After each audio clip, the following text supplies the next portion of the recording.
কলঙ্কিত ছাত্রলীগের পর্নোগ্রাফির খোঁজ খবরে ইডেন ও বদরুন্নেসা কলেজের খবর জাতিকে আতঙ্কিত করেছে। এবার ছাত্রলীগেরই এক পক্ষ আরেক পক্ষের বিরুদ্ধে অভিযোগ এনেছে যে ইডেন কলেজ ছাত্রলীগের সভানেত্রী প্রধানত প্রথম ও দ্বিতীয় বর্ষের ছাত্রীদের দিয়ে দীর্ঘদিন ধরে জোরপূর্বক দেহ ব্যবসা করিয়ে আসছে। এদিকে পিরোজপুরে ছাত্রলীগ নেতা টাইগার মামুন ১০ম শ্রেণীর এক ছাত্রীকে জিম্মি করে ধর্ষণ করে যে ভিডিও চিত্র বাজারে ছেড়েছে তা ছাত্রলীগের সারা বাংলাদেশের পর্নোগ্রাফির ব্যবসার সামান্য একটি চিত্র মাত্র। পিরোজপুরের এক স্কুল ছাত্রীকে ধর্ষণ ও তা ভিডিও করে বাজারজাত করায় প্রশাসনের তোলপাড় শুরু হয়েছে। ধর্ষিত স্কুল ছাত্রীর অভিযোগ, জেলা ছাত্রলীগের নেতা টাইগার মামুন জোর করে তাকে ধর্ষণ করে।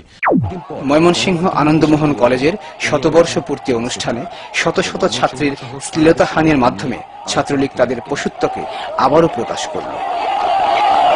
যে ভিডিও দিয়ে তৈরি করা হয়েছে এই রিপোর্ট, সেটি ঘটনার রাতের ভিডিও। ময়মনসিংহের যে কোনো ভিডিও দোকানে এমনকি উৎসুক মানুষের ঘরে ঘরে এটি পাওয়া যায়।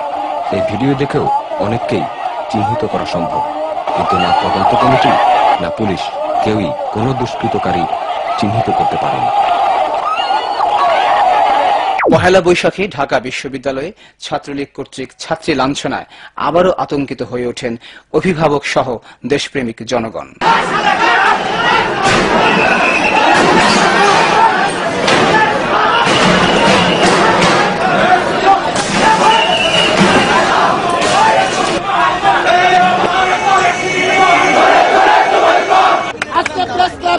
যে ক্ষতি করা হয়েছে, তার চোখে ঝলঝল করে পানি ভরছে, সে থরথর করে কাঁপছে যে আমার ইতিহাসে আমি এরকম কখনো দেখি নাই।